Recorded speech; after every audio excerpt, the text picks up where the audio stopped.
hopefully, I hope we will find three separate but fascinating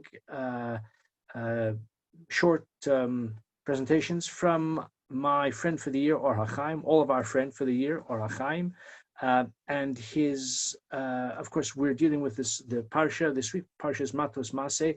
Collectively, the two together, which we normally do read them together, most of the time we do. I think they're about 242 psukim collectively together, which is the longest Torah reading that we have.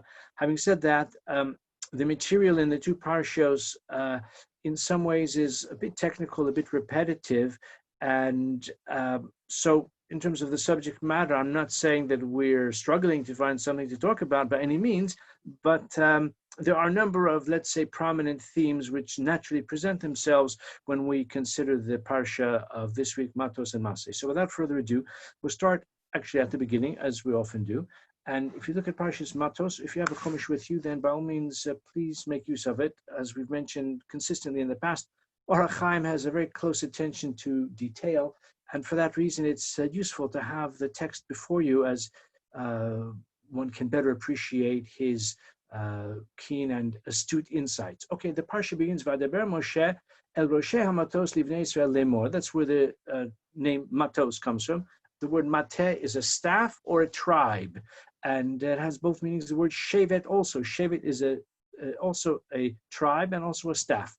Exactly this similar phenomenon. So Rosh Matos means the heads of the tribes, that is to say the leaders. So Moshe addressed the leaders living in Israel of the Jewish people, of the children of Israel, lemor, saying, Zeh hadavar shetzivah Hashem. This is what God has commanded. And what follows is known as the Parsha of Nedarim. Ish ki yidor neder Hashem. If a man, it applies equally to a woman as well, takes a neder. Actually, later on, the Torah will explain that there are a number of important features to the phenomenon of a woman who takes a vow. If she's married or if she's still in her father's household, then her husband or her father can potentially do her the favor of releasing her from that vow. But that's a separate subject. We're going to look closely just at the first verse or two.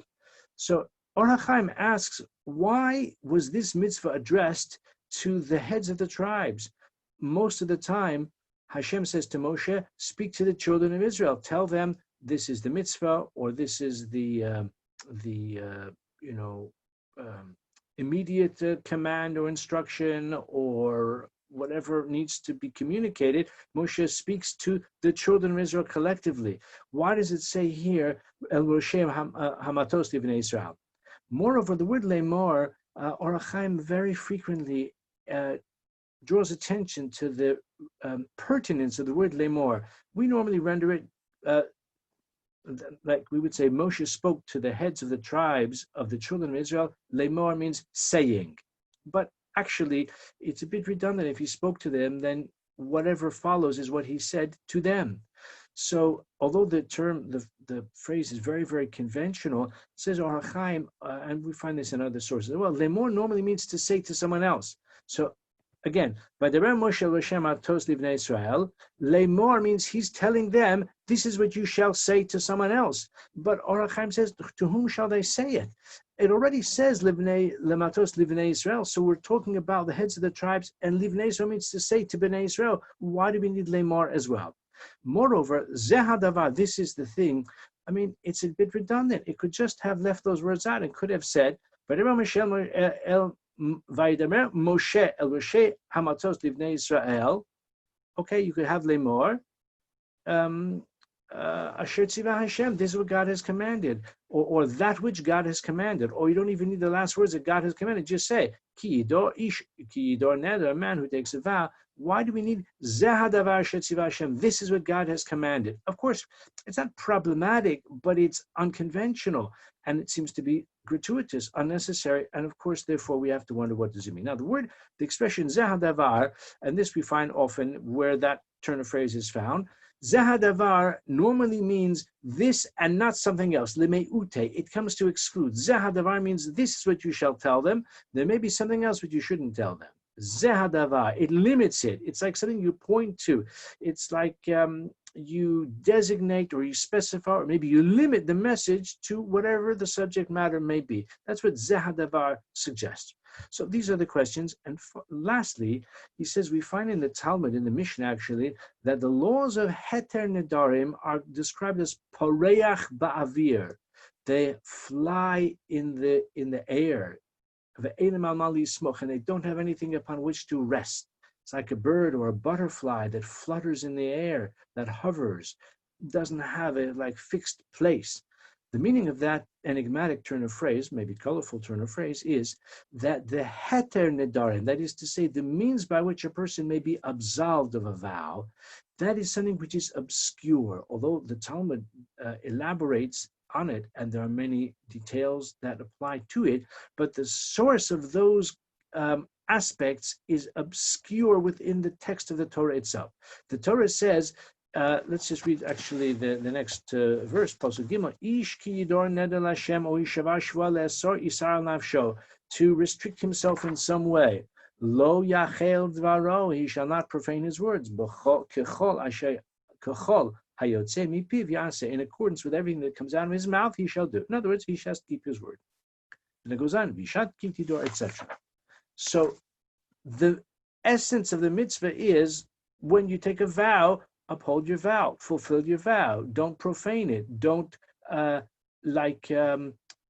fail to uphold. Take your word seriously. Your word is your bond. Heter nedarim is the means by which the vows can be absolved. Okay, with that in mind, he illuminates the subject in the following way. He says, of course, the essence of the laws of nedarim is what I just said right now. Lo yachel dvaro, keep your word. You take a vow, you undertake to do something, you make a commitment, even if it's just to yourself. If it's articulated in the form of a vow, of an oath, of a firm intention and commitment, and all the more so if it's something which involves another person, keep your word, live up to your intention, don't profane your vow. That's the essence of it, and maybe you might say that's pretty obvious. What Hashem says to Moshe, say to the heads of the tribes, that refers to the heter nedarim. That refers to the means by which a sage has not just the authority, but there's a method by which it's possible to absolve a person from his vow. If a person, let's say, takes a vow not to eat from a certain caterer because the caterer has upset him, and he says, I'm never going to eat. And then he gets an invitation to his best friend's wedding, and he inquires who is the caterer, and it's that caterer that he had previously said he's not going to eat from. So he could uphold his vow and write back to his friend, I'm not coming to the wedding because I'm not going to eat from that caterer. But maybe he feels very bad about that, and he feels, you know what, I was so foolish. In a fit of pique, I said, I'm never going to eat from that caterer anymore. But as a result of that, I'm now in a terrible position. I could be offending my lifelong friend or something like that. So he has the possibility of going to a scholar, a sage, a rabbi, and he explains that when I took the vow, it didn't occur to me that my best friend is going to get engaged and he's going to be using the caterer that I have fallen out with. It didn't occur to me. And there's a means by which he can be absolved of that vow. Problem is that if a person knows that any vow that he takes, he can absolve himself from the vow, he can go to a rabbi and find a way out. It will have the effect, of course, of trivializing the whole principle of the sanctity of speech. The whole idea of my word is my bond will be compromised if a person feels that actually it's very easy to get out of a vow. So that is why the Torah says, Zeh hadavar, this is what you shall say to the heads of the tribes. That is to say, I'm sorry, let's begin. V'daber Moshe el Rashi Matot livnei Yisrael, lemor means that to them you'll explain the whole mitzvah, including the means by which a person can be absolved from a vow. But lemor, to say to the children of Israel, zeh hadavar, that you only don't tell the people about the possibility of absolution from the vow, but rather to the people you have to say, if you make a vow, if you make an oath, if you make a commitment, you must uphold it. Ba'al peh, orally in the Torah Shebaal Peh. So Moshe told the heads of the tribes, that is to say, the religious leadership, he explained to them there is also a method of heter nedarim. That's why it's pareach ba'avir, it's floating in the air, because it's like sound waves that are only floating in the air. I mean, there's another analogy we could use to this COVID virus, which floats in the air as well, but I don't want to be negative. But that's the symbolism, that's the imagery, that's the simile of the metaphor better, of porchin ba'avir, they float in the air, because it was only communicated, Baal Peh is not written in the text of the Torah. It is hinted to, but it's not written in the text of the Torah. And in this, we can resolve all of these questions. That's what it says, yes, it does limit it. That which is written, that's what you tell everyone. But the heads of the tribes, to them, you explain the full mitzvah, including the means by which a person who takes a vow, in some cases, can be absolved from it through this method of heter nedarim. Okay, we turn now to the next chapter, which takes up a different subject altogether, and that subject is, it was sort of heralded in last week's parsha, when we have the instruction, Sarar Samidanim. So I just want to close the door.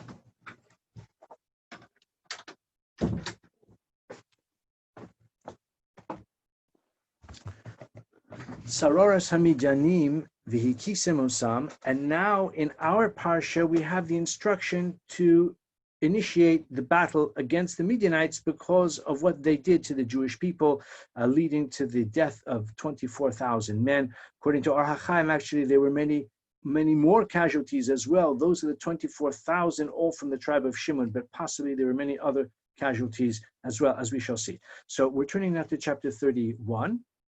And here it says, Vadeber Hashem el Moshe lemor, Nekom nikmas b'nei Sameis Hamidanim.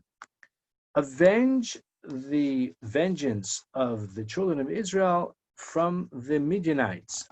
Achar te'asef el amecha. And after that, you will be gathered up to your people, which is a common biblical euphemism for death, especially a righteous person. Te'asef el amecha, you will be gathered up to your people. That is to say, I think Rashi mentions it as well, or possibly not here, but Rashi mentions it in the case of the patriarchs, the idea of gathered up to his people. Of course, Hashem is saying to Moshe, your death is dependent on this battle. And actually, Rashi says this reflects the loyalty and indeed the zeal of Moshe, that he got cracking on this instruction right away, even though he was told that his death is dependent upon it. That is to say, after he undertakes this war, then he's going to die. As we shall see in a moment, ha-Hayyim has a very different take on it, which I think is almost radical and fascinating as well. I hope you will join me in exploring this interesting passage in the teachings of ha-Hayyim. Let's read it again. Nekom nikmas b'nei Israel, avenge the vengeance of the children of Israel, meis Midianim, from the Midianites. Achar te'asef el amecha. The next pasuk is, Vadeber Moshe el ha'am lemor. So Moshe spoke to the people and said, Hechaltzu meitchem anashim latzava. Hechaltzu means arm yourselves. That is to say, establish the advanced strike forces. We would say today like special forces. These are the elite units. But what's interesting is Moshe doesn't choose them. He says, like, choose yourselves. How many? So that's in the next pasuk, in verse 4, pasuk dalet. Elef lamata, 1,000 from each tribe. Some say actually elef lamata means 2,000 from each tribe, because it repeats it. But probably the simple meaning is 1,000 from each tribe.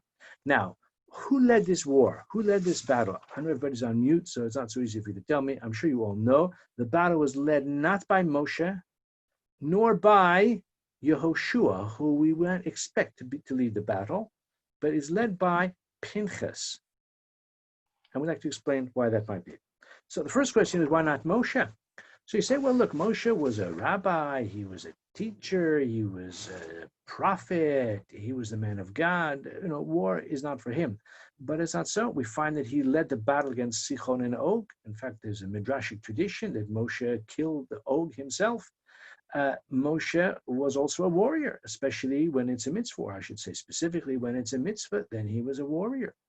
Um, and he was the leader. At the end of the day, he was the leader, and the leaders got to lead from the front. So even in the previous occasion, in the battle with Amalek, Moshe sent his close disciple Yehoshua. But if you remember, Moshe went up on top of the mountain, and he, so to speak, pursued a spiritual avenue, which was essential for the victory against Amalek as well. Here, interestingly, Moshe seems to stay home. And in fact, after the battle, the people come home, and Moshe was out to greet them, and he has a kind of discussion with them. How did you fare? Were you successful? Did you carry out the battle in accordance with the divine instruction? And Moshe stays behind. So that's the first question, and especially again, let's take a look once more. The psukim, the words are so helpful. V'daber Hashem el Moshe lemor. Hashem spoke to Moshe, saying, Nekom nikmas b'nei Israel, you, Moshe, should avenge. The vengeance of Moshe doesn't do it. He outsources it to Pinchas. It's an interesting question. Moreover, Or ha-Hayyim asks that this expression, he asked about why is it that there are only 1,000 from each tribe. So you say, well, an army of 12,000 is not a trivial number. Well, it's evident that it was an epic battle, because the booty, including the captives of war, were in the tens of thousands. It is evident that this was a major battle, and it's interesting that they chose to send into the battle only 1,000 from each tribe. Remember that the whole reason of the census, according to the simple understanding, the whole reason of the census is kol yotzei tzava, that number of men who can go out to war. It was for the purpose of an army, of raising an army, determining how many do we have in this fighting force. That's why they were counted from the age of 20 and above. By the way, only to the age of 60. From the age of 60 and above, they were not counted, because I guess such a person is too advanced in years to be counted in the battle. You might say even someone who's 50, maybe wouldn't normally be a soldier. Okay, maybe so, but the accepted age range is from 20 to 60, and they're called Yotzei Tzava, which means that each tribe, if you do the math, everyone on this Zoom shiur certainly knows there were approximately 600,000 in the census. That means approximately 50,000 per tribe, which means of those 50,000, those were the ones who were ready to go out to war. Now, it could be someone maybe a bit twisted his ankle, and there may be someone who maybe has emphysema. There could be some exemptions on various reasons, but we're talking about approximately 50,000 per tribe, and they sent 1,000 per tribe. Okay, requires an explanation. Says Or ha-Hayyim like this.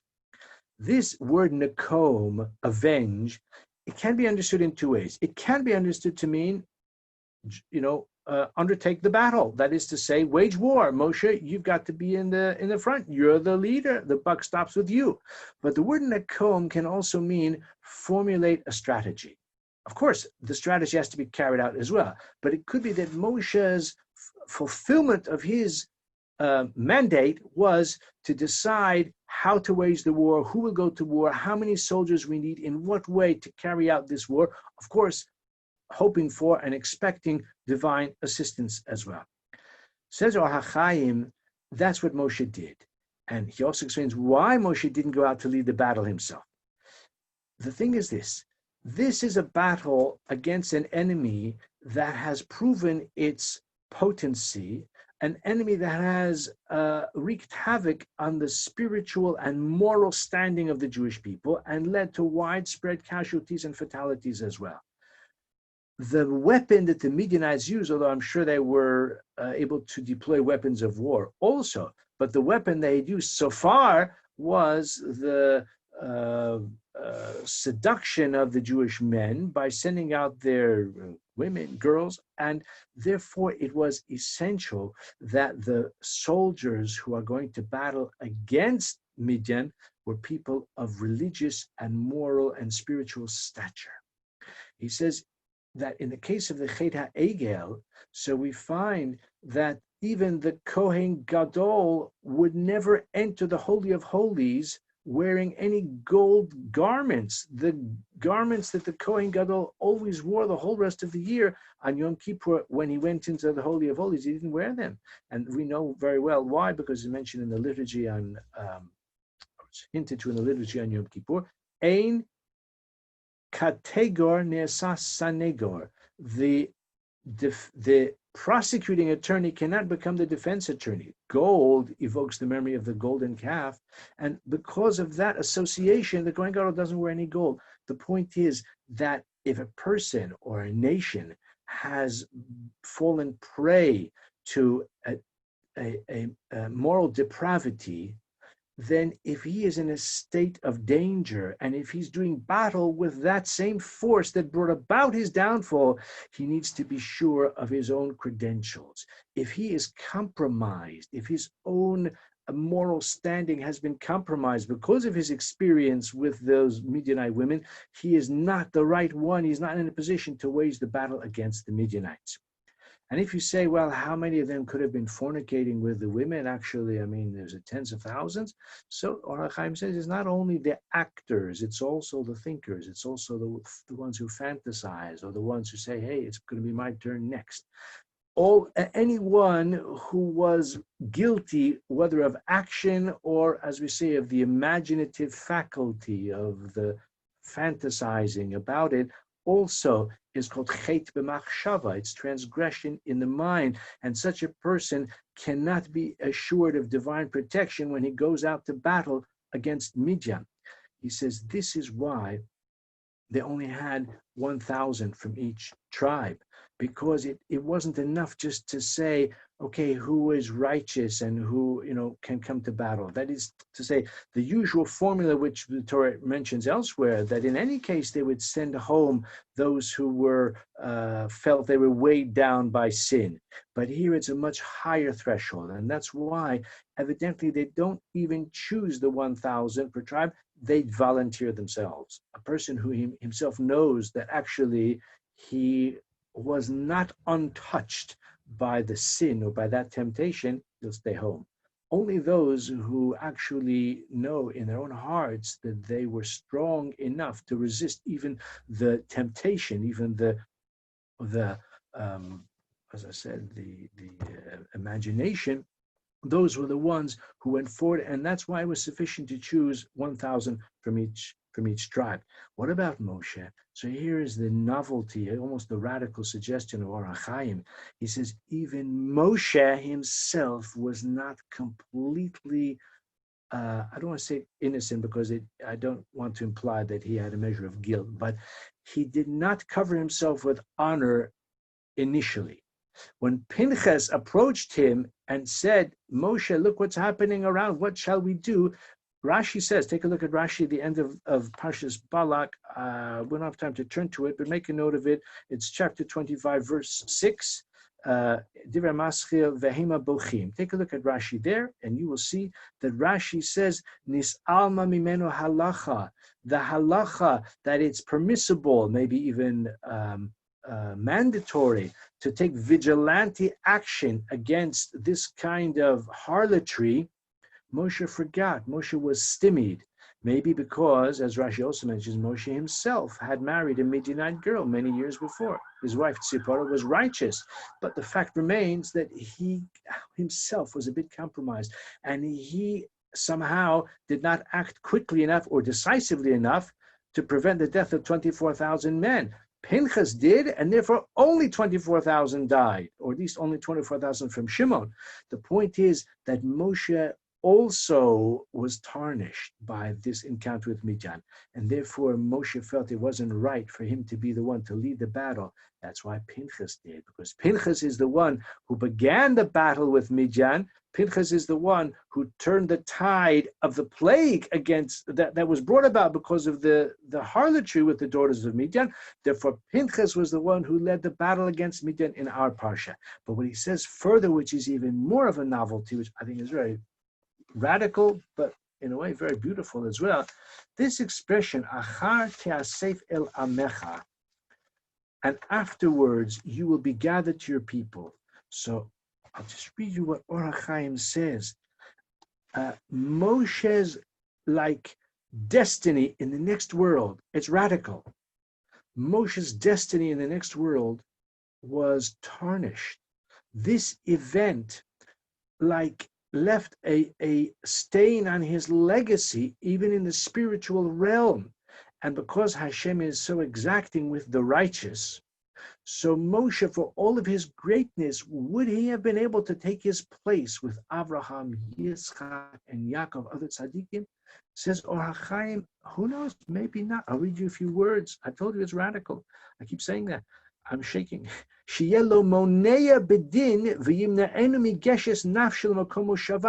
is an obstacle to Moshe's soul reaching its final resting place. Shikare Amav, that it can be called his nation, his people, Kiyadua, Ad Shemidenu B'Mishpat. In order to do that, there's going to be a judgment in the next world. And that judgment could be very exacting, even in the case of Moshe, perhaps especially in the case of Moshe, someone who is so very great. And therefore, Hashem said to Moshe, you know what? I'm not going to take your soul and bring it to the next world to judgment until after the vengeance of the war of Midian, because then your ledger will be clean.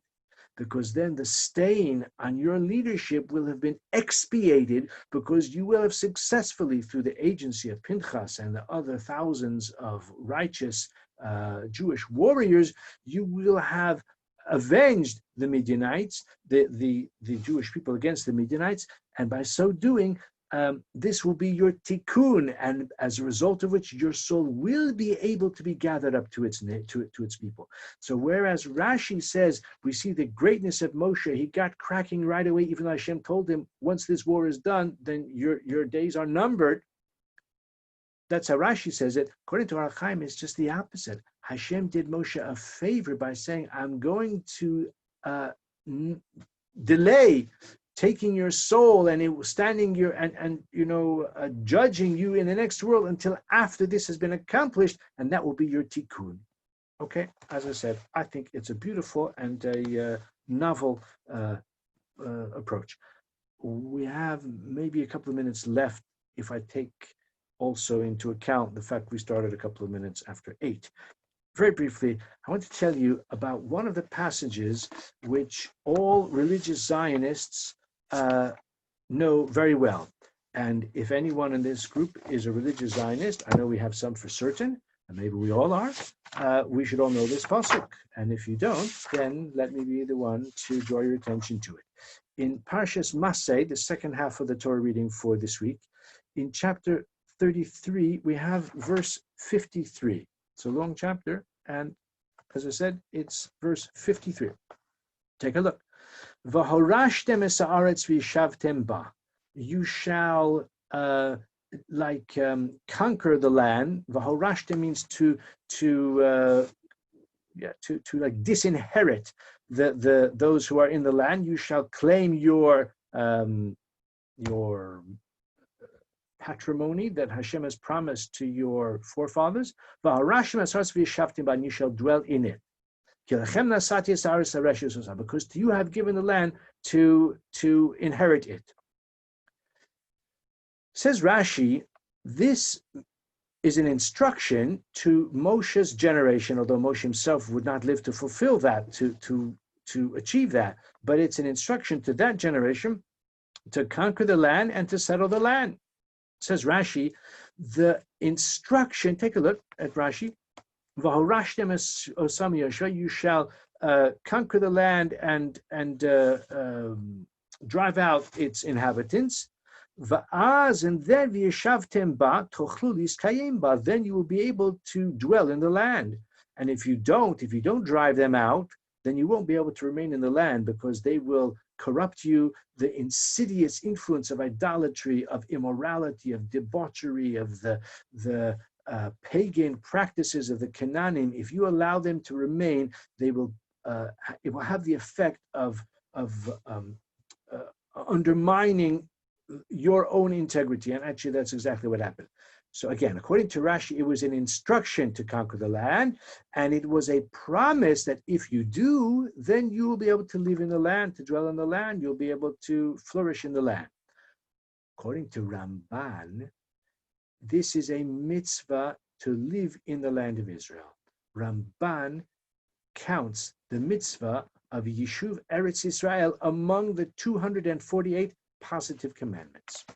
Says ha-Hayyim, yeah, this is what Ramban said, but I don't think he's correct, says ha-Hayyim, according to the Pshat. You may be right that it's a mitzvah, although the Rambam, Maimonides, does not include it as a mitzvah among the 613 mitzvah. Maimonides does not, but Nachmanides, Ramban, does. He includes it. That's why I say this is a pasuk that is greatly beloved to those who love the land of Israel and love the mitzvah of yeshivas, because Ramban, based on this pasuk, says, yes, it's a mitzvah. Says ha-Hayyim, I'm not sure he's right.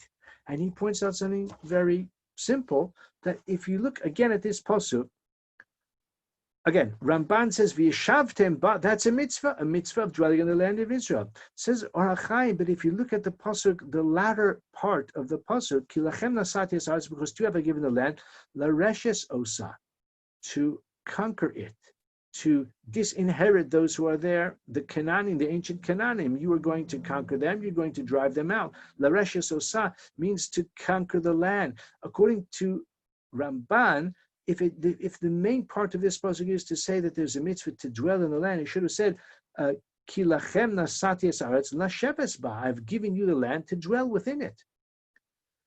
I would just like to say, though, even though my friend for the year is ha-Hayyim, but I did have my friend for the year, Ramban, many years ago, in fact, on two different occasions, and I would like to just say that there's a yeshuv explanation for Ramban as well. I think that Ramban would respond by saying, yes, it's true that this pasuk emphasizes la reshes osa, to conquer it, but the mitzvah of conquering the land also involves dwelling in the land. That is to say, conquering the land, if you conquer the land, if the Jewish people of that generation or maybe subsequent had conquered the land of Israel, and then they thought, you know what, Syria is much nicer, Saudi Arabia has a lot more oil, much nicer. Iran, beautiful country. I don't know whether any of us on the Zoom call will ever visit Iran, but beautiful country. Maybe some have been from Iran. I know people from Iran.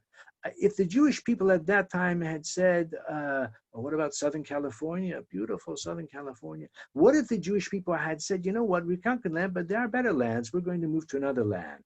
And the land of Israel had been neglected, and other people had come into the land, or the land were to lie desolate. It had gone to the dogs or to the jackals, which actually is what happened, but only because the Jews were driven from the land, not because they chose to leave. Says, this is an explanation I saw of Ramban, the mitzvah of conquering the land involves dwelling in the land. And conversely, the mitzvah of Yishuv Haaretz, of living in the land of Israel, may involve conquering it as well. Unfortunately, even to this very day, although we are Zocha, we have the merit of living in a time when the Jewish people have returned to their homeland and there is a Jewish government in that homeland, but unfortunately, the comfort and the security and the sense of permanence continues to elude us. So there is both the mitzvah of Yishuv Haaretz involves conquering the land in ancient times, in biblical times, but once it has been conquered, the mitzvah also includes dwelling in the land, staying in the land. And that's how possibly the Ramban would respond. I just want to end by saying that there's a beautiful insight attributed to the Vilna Gaon. The Vilna Gaon says, of all of the commandments of the Torah, of all of the 248 mitzvahs aseh of the Torah, there are only 2 of them which a person fulfills with his whole body. One of them is Yishuv Eretz Israel, and the other one is the mitzvah of Sukkah. And this is hinted to in the pasuk in Tehillim, if you want to look it up after, because we don't have time now. It's chapter 76, verse 3 in Tehillim. Psalm 76, verse 3. The pasuk says, "Vayhi b'shalem Sukkah." Shalem refers to Jerusalem, and his tabernacle, Sukkah is like Sukkah. His tabernacle was in Jerusalem, uma'onaso b'tzion, and his dwelling place in Zion. Says the Vilna Gaon, this pasuk hints to what we've said right now, that there are Vayhi b'shalem, the mitzvah that a person can complete with his entire body. The fulfillment of the mitzvah involves the entire body of a person. Vayhi b'shalem Sukkah, the mitzvah of Sukkah, which a person fulfills by entering the Sukkah. Uma'onaso b'tzion, and his dwelling place is in is in Sion. So Ruthie is pointing out that the mitzvah of mikvah also is fulfilled with the whole body, and that is true to say. It's not clear if immersing in a mikveh actually is a mitzvah aseh, but I will be happy to acknowledge that mikveh is also an example of a mitzvah fulfilled with the entire body, in which case we have a beautiful symmetry, because the mitzvah of sukkah is incumbent upon men. The mitzvah of immersing in a mikveh on appropriate occasions is a mitzvah for women. So we have one for men, one for women, and the mitzvah of living in the land of Israel, which is for all of us. So we'll end on that note. Thank you very much, and I wish everyone in advance a Shabbat Shalom, and enjoy Parashat Matot-Masei. Shabbat Shalom. Thank you.